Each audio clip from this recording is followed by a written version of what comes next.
Supergirl. Is this film about Superman's cousin really that bad after it's been almost 40 years since it came out?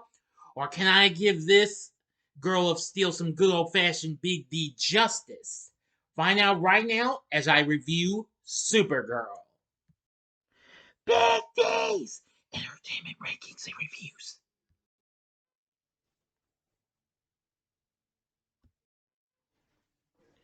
So, greetings, my fellow YouTubers, and welcome to Big D's Entertainment Rankings and Reviews. My name is Doyle, better known to as the Big D, and this time around I bring to you a review of the 1984 superheroine flick Supergirl, which was a British film directed by Jeanette Zwark from a screenplay by David Adele based on the DC Comics character of the same name. This is actually the fourth overall film in the original Superman film series, set after the events of Superman 3, which came out the previous year, and serving as a spin-off of the series. The film stars Helen Slater in the title role, along with Faye Dunaway, Hart Bochner, Peter Cook, Mia Farrow, Brenda Vaccaro, and Pierre O'Toole, plus Marc McClure reprising his role from the Superman films as Jimmy Olsen. The film was originally released by Thorn EMI Screen Entertainment in the UK, while in the US it was released by TriStar, and Warner Bros., who released this film's predecessors.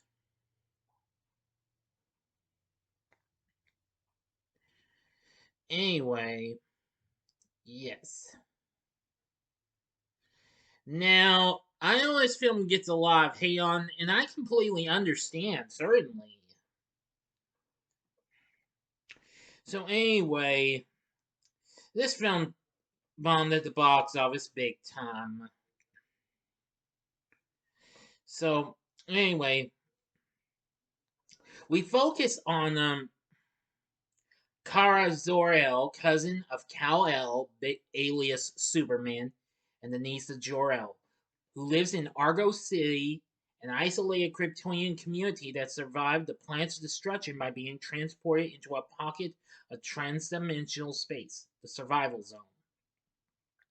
A man named Zoltar allows Kara to see a unique and immensely powerful item known as the Omegahedron, which he has borrowed without the knowledge of the city government, and which powers the city. However, a mishap leads to the Omegahedron being rocketed into space. Taking a ship, Kara follows it to Earth, undergoing a transformation into Supergirl in the process to recover it and save the city.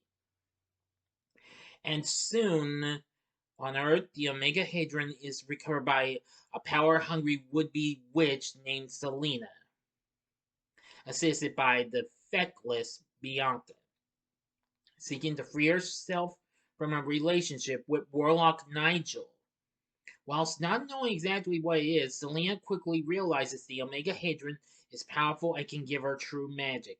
Supergirl arrives on Earth and is granted new powers by its environment and the radiation of its sun, just like her cousin. While seeking the Omegahedron, she creates the cover identity Linda Lee, cousin of Clark Kent, and enrolls at an all-girls school where she befriends Lucy Lane, the younger sister of Lois Lane. Yes, Lois is mentioned, who happens to be studying there. Supergirl also meets and becomes enamored with Ethan, the school groundskeeper. But he also catches the eye of Selena, who drugs him with a love potion, which will make him fall in love with the first person he sees for a day.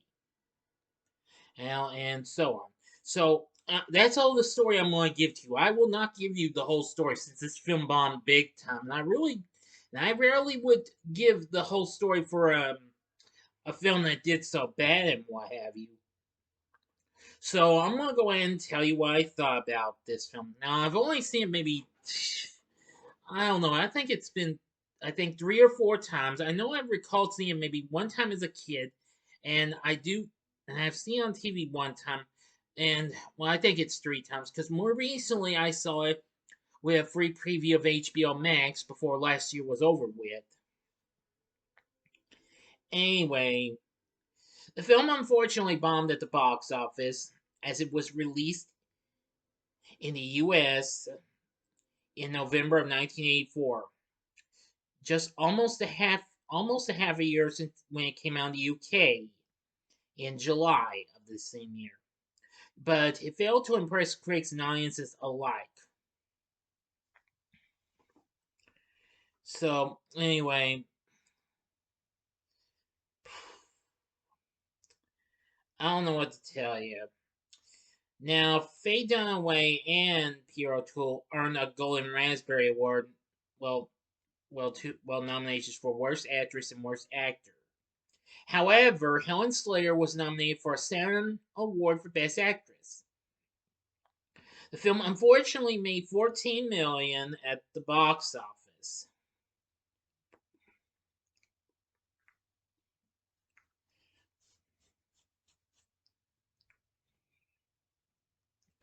So anyway, yeah, and unfortunately, it led Alexander and Ilya Salkind, the father and son team, to sell the Superman film rights to the Cannon Group a couple years later, and in the following year would release Superman 4: The Quest for Peace, which of course also bombed big time.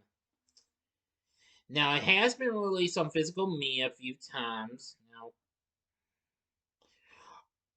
it originally was released by International Video Entertainment.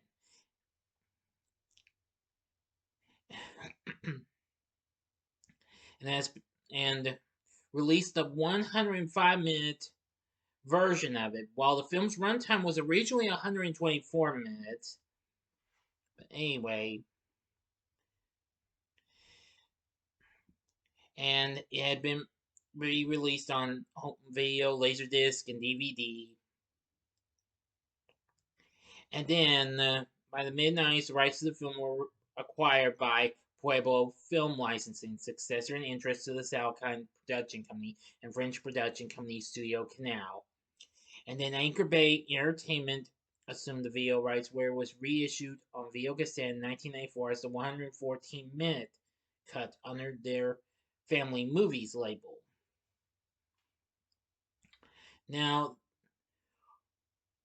then for their DVD release in August of 2000, two versions were issued. The first of these were a 2-disc limited edition set featuring the original version and which of course the original 124-minute version and the 138-minute director's cut, which had been discovered in Studio Canal's archives. Plus a lot of things. And then in 2002, Anchor Bay reissued the director's cut separately.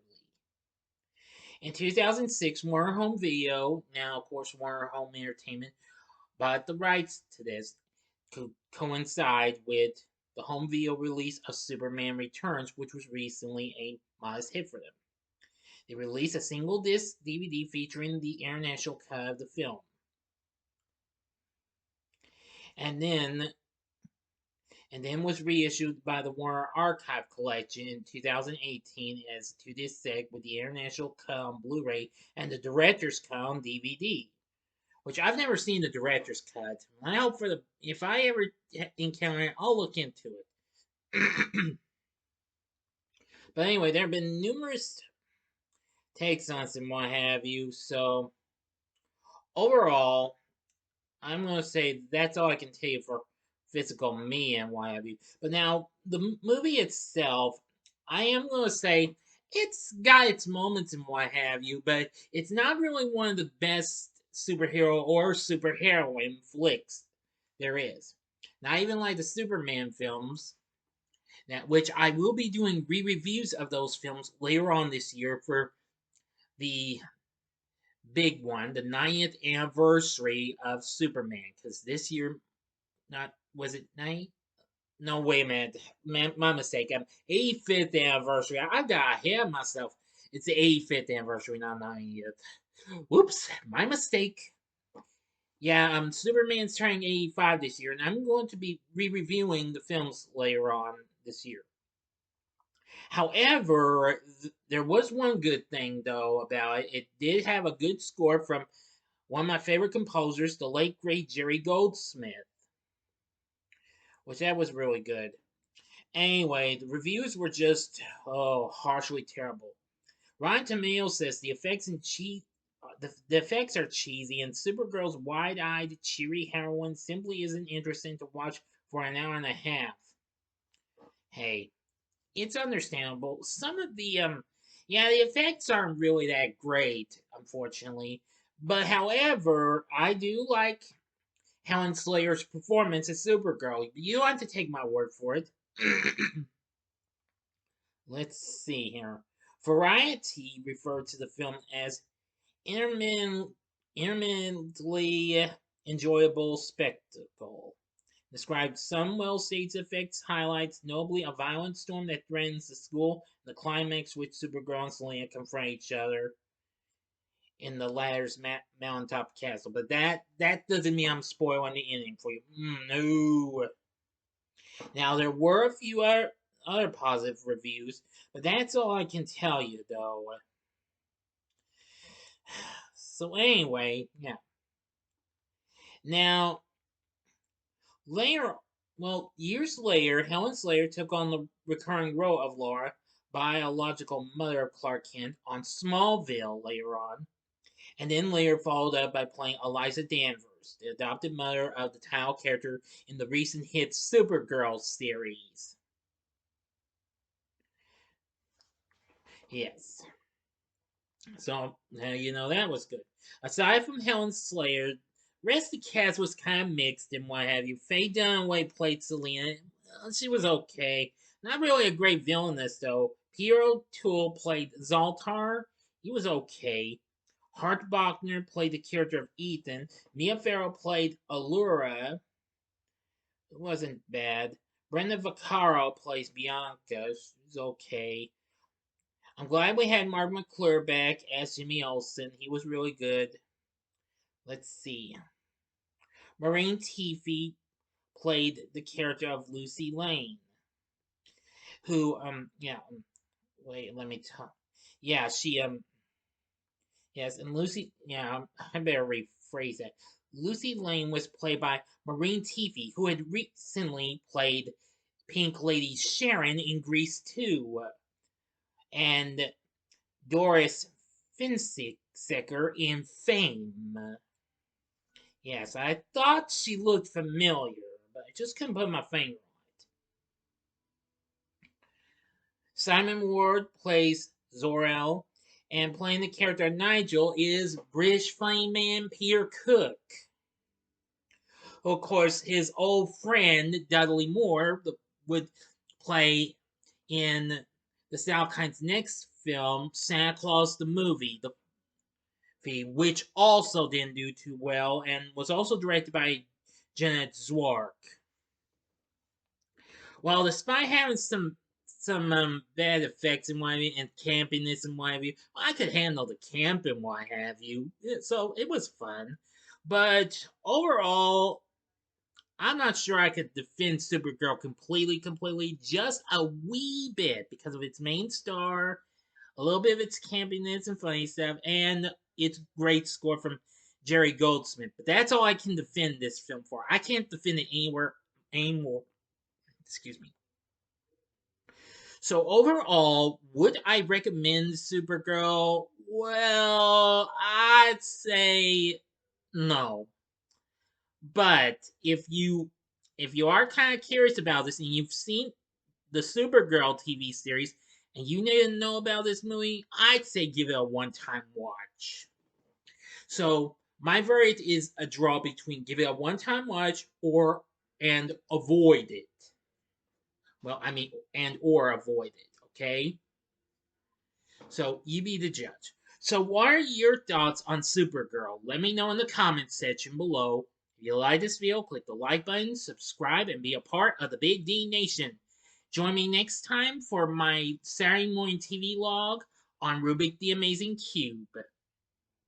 Thanks for watching, and if you like this, check out these other, bad films and what have you that I've recently done. The upper left-hand corner is my review on Barbed Wire with Pamela Anderson, which has already done so well than I had anticipated. That's incredible. Or go to the upper right-hand corner and see my re-review for a film that factually is considered a bomb in ways, considering it got bad reviews and what have you, and that would be the original Suicide Squad. Or if you would like, go to the bottom left hand corner and see my review of the film I was recently talking about, directed by the same person who directed this and done by the Salkinds, Santa Claus the movie. If you still want a little late holiday spirit. And the bottom right hand corner is the button you can click to subscribe. If you like rankings and reviews on movies, TV, music, video games, etc., then I'm your guy. Thank you for watching. Until next time, I'm the Big D saying, see ya.